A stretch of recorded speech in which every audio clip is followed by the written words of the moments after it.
Weston here, back with Hidden Gibbon, and today we're going to be talking about probably one of the most busted Magic cards that I've seen get printed in a really long time. I am, of course, talking about the Soul Stone.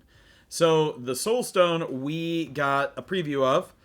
It is very clearly the very far ahead front runner for chase cards in the new Spider-Man set. I'm going to be perfectly honest with you. I am not super excited for the Spider-Man set as a whole. Not a big Spider-Man fan. I'm more a Thor, an Iron Man fan. But we got to talk about what this card is, what it means, and the fears that myself as well as everybody else have about this card. So let's get straight into it. So the Soul Stone is a 2-mana rock for 1 colorless, 1 black. It's indestructible. Has tap, add 1 black. Okay, that's fine. You're like Weston. That's normal. But then it has a new ability. It has tap 6 and 1 black to tap it. Exile a creature you control. Harness the Soul Stone. And once harnessed, it has a little infinite symbol. It has infinity ability. And its infinity ability is, at the beginning of your upkeep, return target creature card from your graveyard to the battlefield. That's, on its own, very strong. This commander card, this is a commander card, right? This is going to go in every Orsov deck. This is going to go in every mono black deck. This will probably even go in the 3-color black decks, right? And it's just so strong. It outclasses things like Arcane Signet, Felwar Stone. It outclasses any of that comes into play tapped ones. What's the Charcoal Diamond? It is so strong just by being a mana rock, right? It's a 1 mana less Darksteel Ingot for mono black, so it's harder to remove unless somebody exiles it. You've got Return to Dust, you have Farewell, but it's not going to be easy to remove in Commander.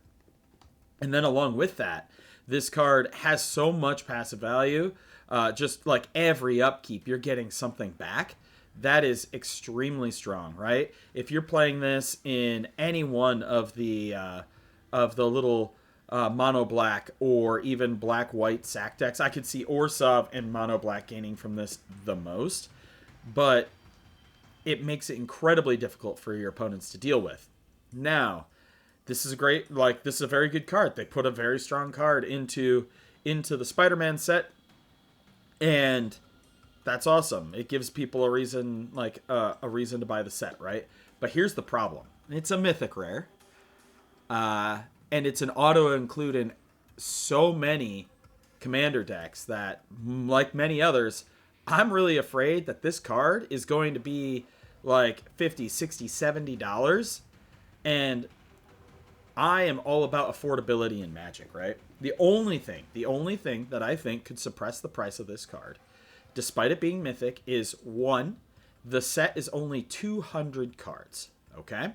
So at 200 cards, there's less variety in the pool, and so the likelihood of opening one up slightly increases unless they are adjusting for size to make it even less of a chance. And then also, if the set's really popular, more of them will be opened. But I don't see this card being like a $10 mana rock. This thing is going to be extremely expensive, and that's extremely restrictive for folks on a budget, right?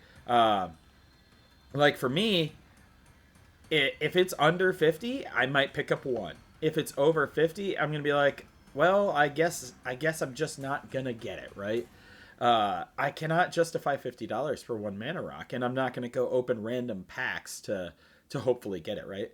But this card is too strong to not include in some of those decks. So say you sit down in a pod of 4 players and you're all playing, 2 are playing mono black, 2 are playing Orsov, right?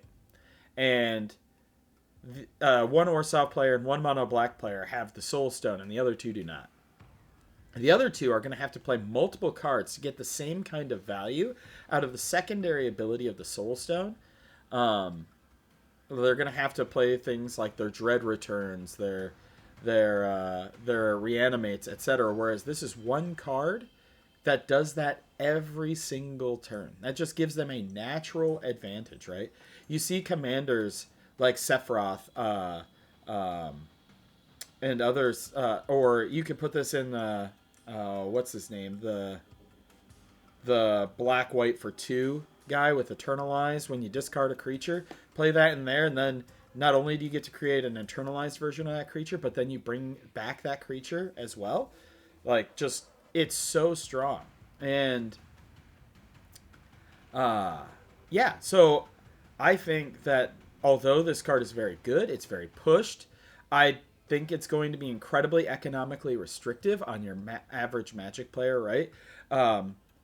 If you're newer to the game, or if you are like a kid playing Magic, the odds of your parents dropping the money on this card are probably zilch. They'll probably buy you some packs and be like, hey, do this instead. And like, this is where we get to, is proxying okay? Well, one of the versions of this card, I'll be perfectly honest with you, the version of this card that is just like the full art with just the stone on it, this kind of looks like a proxy, right? Like, here, let's see. I have a proxy Wooded Foothills. You can't tell me that this card looks all that much different than like the Soul Stone here. It kind of looks, it looks like a proxy. And what's really weird is, so on this version of the card, and I'm going to have all 3 versions up throughout this video, is on this version of the card, the rarity symbol is yellow, right? Like, it's not orange or red like the regular mythic symbol. And that's obviously a flavor reason, right? Because the Soul Stone is yellow, they're going to make it yellow.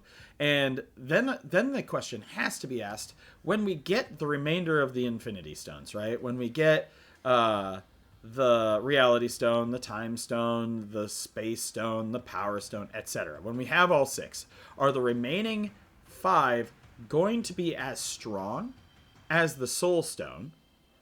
Or, this is gonna, I'm betting you, they will be strong, except the red one. I don't know what it is about the color red, but we just seem to not be able to allow that color to ever be good. Like, look at the Edge of Eternity's lands, right? Like, of the planets, the red one is by far the worst. And then we're gonna probably get the Infinity Gauntlet, right? Which they could give us the actual Infinity Gauntlet, or they could make the Infinity Gauntlet like Coalition Victory. I don't know, and then just have it that way. But if they keep doing this, these cards are going to be very, very powerful, very, very expensive, and restrictive on people. And it's just kind of,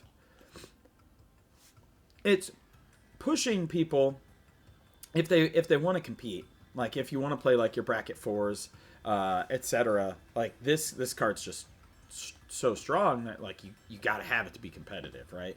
Like returning a creature card from the graveyard to the battlefield every turn just outclasses so much. And for the mana value, right? Like, you're paying 7 one time. That's really not that hard to do. And exiling a creature you control, if you're playing aristocrats or like tokens, you can just like exile some meaningless 1/1, so you're not even losing out on anything valuable, and then you just have an engine to turn on your resurrect every single turn. But yeah, let me know what you guys think. Do you think that this card, like, where do you think the price point for this card is going to land? I think it's going to be somewhere between 80 and 100 at its height.